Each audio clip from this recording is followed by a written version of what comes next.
পিছনে ঘোরার নির্দেশ রাসূলের। আসর আর ফজরে ইমাম সাহেবরা পিছনে ঘুরেই শুধুমাত্র মুসল্লিদের নামাজের অবস্থা দেখার জন্য, কারা কারা মাসবুক হয়, কারা কারা আসতে পারে নাই। আর এই দুই ওয়াক্তের নামাজে বেশি অলসতা হয়, ফজর এবং আসর। জোহর মাগরিব এশা যত ব্যস্ততাই থাকুক নামাজ পড়া হয়ে যায় সবারই, কিন্তু আসর আর ফজরের সবচেয়ে বেশি গাফলতি থাকে। এই কারণে এই দুই নামাজের ফজিলত হাদিসের মধ্যে আসছে। রাসূল বলেন, মান সাল্লাল বারদাইন দাখালাল জান্নাহ, যে ব্যক্তি ফজর আর আসরের নামাজ পড়বে সে জান্নাতে প্রবেশ করবে। এখন কথা হলো, শুধু দুই ওয়াক্ত নামাজ পড়লেই কি আল্লাহ জান্নাত দিবেন? বাকি তিন ওয়াক্ত কি সমস্যা? এর জবাবে মুহাদ্দিসিন কেরাম লিখছেন, যে ব্যক্তি জোহর মাগরিব এশা তিন ওয়াক্ত গুরুত্ব সহকারে পড়বে, আল্লাহ তার জন্য আসর এবং ফজরের নামাজ পড়াটাকে সহজ করে দিবেন। তো আগে তিন ওয়াক্ত পড়লে পরে এই দুই ওয়াক্ত পড়ার সুযোগ দিবেন। এই জন্যই বলছেন এই দুই ওয়াক্ত পড়লে জান্নাত। তার মানে কি এই দুই ওয়াক্তের আগে কি আছে? তিন ওয়াক্ত আছে। তো পিছনে ঘুরলে মুসল্লিদের নামাজের অবস্থা দেখা যায়, নামাজেরও মস্ক হওয়া দরকার। দাওয়াতের আলোচনা লম্বা সময় চলতেছে, আমি ভাবছিলাম যে দাওয়াতের এই ইন্টারেস্টিং আলোচনাগুলো আনলে, দাওয়াতের ঘটনাগুলো আনলে হয়তো সপ্তাহখানিকের ব্যবধানে দাওয়াতের আলোচনা শেষ হবে, মসজিদও ঘুরে যাবে। দাওয়াত মানে কি? এটা এমএলএম সিস্টেম, এমএলএম পদ্ধতি। এমএলএম মানে হচ্ছে মাল্টি লেভেলিং মার্কেটিং, যেটা সার্কেল চলতে থাকে। আমি একজনকে ডিস্ট্রিবিউটর করলাম, সে আরেকজনকে করলে পার্সেন্টেজ আসতে থাকবে এভাবে। এমএলএম ব্যবসা যারা করে তারা কোনোদিন বসে থাকার সুযোগ নেই, তারা এটা ফল দেখে। একজনকে অ্যাড করলেই আমি পার্সেন্টেজ পাইতেছি, তো সে তার বাবাকেও এটা ডিস্ট্রিবিউটর করতে লজ্জাবোধ করে না, নিজের বিবিকেও এখানে অ্যাড করতে লজ্জাবোধ করে না, কারণ এখানে আমি তাকে আনলেই তো আমি পার্সেন্টেজ পাইতেছি, তাকে একটা প্রোডাক্ট তাকে দিতে পারলেই আমার এখান থেকে কমিশন আসবে। কিন্তু আখিরাতের বিষয়গুলো আমরা দেখি না।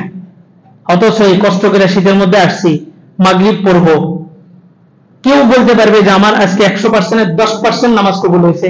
এই গ্যারান্টি কেউ দিতে পারবে? পারবে না। অথচ রাসূলের হাদিস, আদ-দাল্লু আলাল খায়রি কাফাইলি ওয়াদ-দাল্লু আলাশ শাররি কাফাইলি, যে ভালোর রাস্তায় রাস্তা দেখাবে তাকে ওই ভালো কাজের সমপরিমাণ সওয়াব দেওয়া হবে।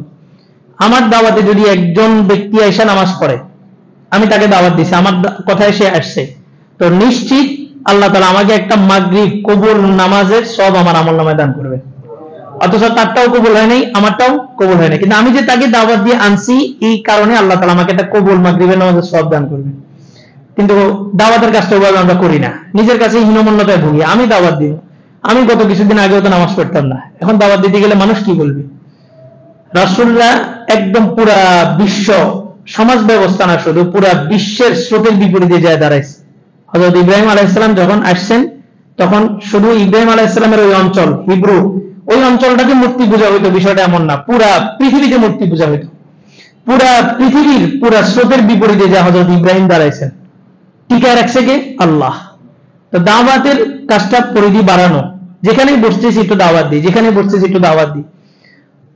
একটা মানুষকে টার্গেট করে এমএলএম কোম্পানি, যারা এমএলএমটা বাদ দেন, বিভিন্ন ডাক্তারদের কাছে গেলে দেখবেন ডাক্তারদের রোগী দেখার চাইতে রোগীর চাইতে বেশি ঔষধ কোম্পানিগুলো ওখানে থাকে। তারা একটা ডাক্তারের পিছনে কি পরিমাণ শ্রম দেয়, শুধু একটা ওষুধ প্রেসক্রিপশনের মধ্যে লিখবে।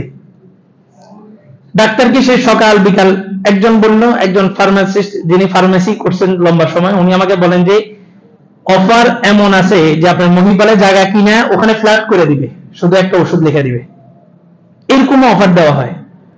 একটা ডাক্তারের পিছনে তারা কি পরিমাণ ঘুরে, আর ডাক্তার তার সমস্ত বিদ্যা আছে, তারপরেও ওই ডুপ্লিকেট ওষুধটা কেন লেখে? তার মধ্যে আল্লাহর ভয় নেই। জাগতিক শিক্ষা এবং ইলমে দ্বীন মাদ্রাসার শিক্ষার মধ্যে পার্থক্য এটা। জাগতিক শিক্ষা যে শিক্ষিত হবে, যে বিজ্ঞান হবে, সে সবকিছু করতে পারবে, কালো টাকাকে সাদা করতে পারবে। গত 16 বছর পর্যন্ত যারা এই দেশের টাকাকে লুটপাট করে বাহিরে পাঠাইছে, এরা কি অশিক্ষিত? এরা সবচেয়ে বড় ডিগ্রিধারী শিক্ষিত ছিল, কিন্তু কি ছিল না? আল্লাহর ভয় ছিল না। মাদ্রাসার শিক্ষার মধ্যে কি আছে? ওই বিজ্ঞানের শিক্ষার মান কম থাকলেও তাদের মধ্যে কি থাকে? আল্লাহর ভয় থাকে। একজন ডাক্তারের পিছনে তার শ্রম কেন? শুধু একটা ওষুধ লিখে দিবে। কি দিতেছে? জায়গা এবং বাড়ি ফ্ল্যাট করে দিতেছে। আমি যদি এই জিনিসটা বুঝি যে একটা মানুষ আমার কারণে যদি দিনের পথে আসে, আমি কত বছর নামাজ পড়বো? আমার 70 বছর নামাজ পড়লাম, অনেকের বয়স এখানে 70-এর উপরে আছে, অনেকেই আছেন যারা 70 বছর যাবত নামাজ পড়তেছেন, একজন বলেন তো যে আমার এক ওয়াক্ত নামাজ কবুল হয়েছে? এক ওয়াক্ত নামাজও না, এক ওয়াক্ত নামাজের একটা তাকবীরুল্লাহ যে আল্লাহু আকবার বানছি এটা কবুল হয়েছে, তো বলতে পারবেন? পারবে না। একজনকে নামাজি বানান, প্রতিদিন তাকে একটা করে চা খাওয়ান, কয় টাকা খরচ হবে? একটা মানুষকে দাওয়াত দিতে দিতে মানুষেরও তো একটা বিবেক আছে, সেটা একটা সময় চিন্তা করবে যে লোকটা তো আমার জন্য দাওয়াত দিতেছে, আমার জন্য আমাকে বলতেছে। ধরে না খালি মসজিদে একবার ঢুকান, আপনি দুনিয়াতে যা করেন না করেন, এই লোকটা যা করবে প্রত্যেকটা কবুল নামাজের সব আল্লাহ তাআলা আপনাকে দান করবেন। আর জান্নাতে যাওয়ার জন্য একদম কসম দিয়ে বলতেছি, জান্নাতে যাওয়ার জন্য এক ওয়াক্ত কবুল নামাজ যথেষ্ট। জান্নাতে যাওয়ার জন্য এক ওয়াক্ত কবুল নামাজ যথেষ্ট। আল্লাহ দাওয়াতের কাজ করবেন তো সবাই ইনশাআল্লাহ। কিছুই না, আসতেছি একদিন একটু বলি ভাই আসেন নামাজে আসেন, মুয়াজ্জিন তো ডাকছে সে যাবে, তারপর আমি একটু বলি ভাই আসেন আসেন আসেন। আল্লাহ তাআলা কথাগুলো বোঝার আমল করার তৌফিক দান করুন। দাঁড়িয়ে কথা শুনুন।